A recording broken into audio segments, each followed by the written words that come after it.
All right, you guys. So here we are yet again. Woohoo! Tara Boothby, Megan just didn't see me.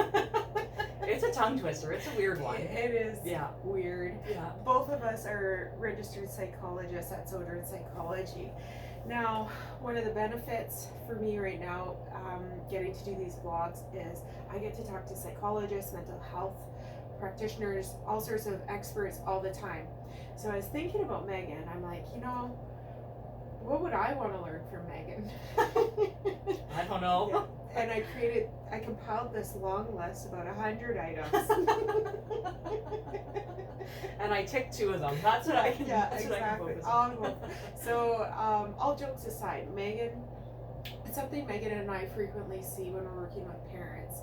Is parents come in, especially with younger children, where children are struggling with picky eating habits, or they're really, really struggling to broaden the food types that they will eat. Mm-hmm. And Megan actually is a very good support for parents during the situation, and I am not.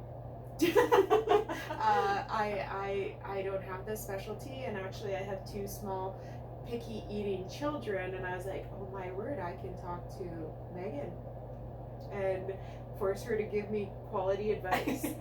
Evidence-based. Evidence-based quality advice.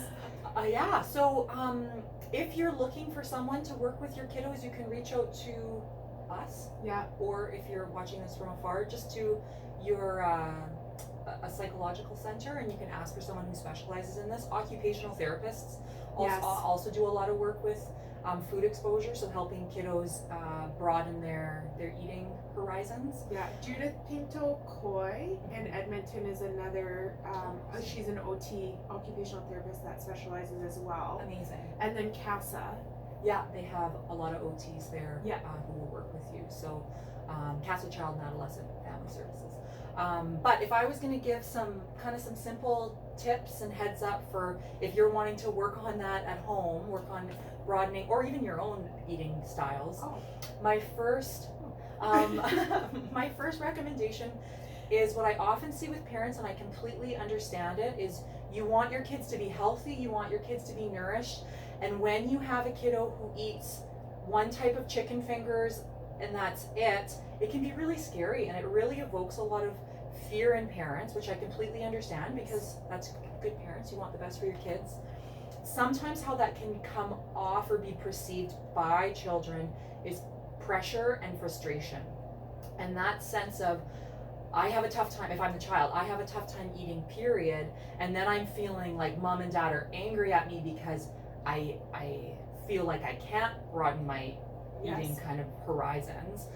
That puts pressure, and often that leads to reactance. So I'm not gonna eat anything more. Like, you push back, I want this autonomy maintained for my little self.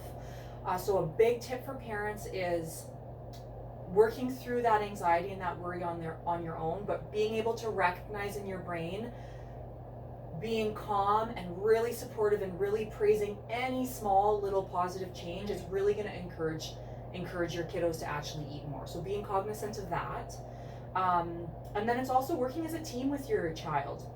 And so you're going to get a lot more buy-in if you talk to your kids and say, like, what type of food group do we want to try? Do you want to try some meats? Do you want to try candy? Do you want to try, make it fun and make them engaged, because then they're going to buy into the process. And obviously it depends how old the kid is for these pieces.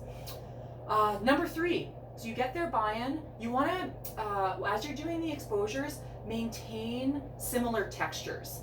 So if you are going to do and flavors, so that you're not kind of jumping to a million different places, that can be overwhelming for kiddos. And so I had one client who tried bacon for the first time and loved it. Who doesn't love bacon? Like, great start. And then to broaden that, we had mom toast prosciutto in the oven. So it gets crispy like bacon, but it's a little bit different. So we tried it toasted, and then he tried it raw, not raw, but as the cold cut. Yeah. And so it's staying within the same genre of food, rather than jumping from like Sour Patch Kids to steak to chicken. You're not going to get the same amount of progress and buy-in. Okay. So being aware of that. And then incremental exposure. And what I mean by that is, it's not like, we were laughing about this earlier, but like take the sausage and eat it and swallow it and love it. Like that, again, too much pressure, but also too much for a kid that like doesn't like to eat different foods. Right. So it might be you have the food and all they do is they play with it on the plate and that's it. And Yeah. then they might smell it. And the next step is putting it to their lips. And then putting it in their mouth and they can spit it out. And then chew it and spit it out. And then eventually get to the stage of swallowing. Yeah. And every step in that needs to be praised. Like it's like a huge success and a huge amazing thing, because it is a huge amazing thing. It is Right. hard for your kids. So I think that's Yeah. a great example. Like I think with my picky little eaters, we took them to my cousin. She made hamburgers, and my kids tried. amazing. Like they only bit the bun, but they But they thought that they tried a hamburger, which is something. So I appreciate that. Like for us parents, taking that pressure off ourselves, collaborating with the child, keeping the adventurous eating within a measurable and manageable realm. So if they are comfortable with chicken fingers, like my kids, even trying chicken breast might be a start, because my kids have started taking the batter off. Yeah. Or a fish stick might be sort of in the same realm. So Yeah. that's interesting, Megan. So this is helpful. And yeah, if your kids are picky eaters, it's just kind of a thing.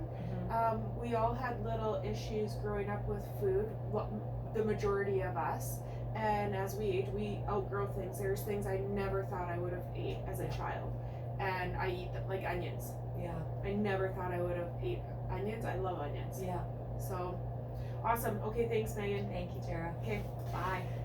bye-bye.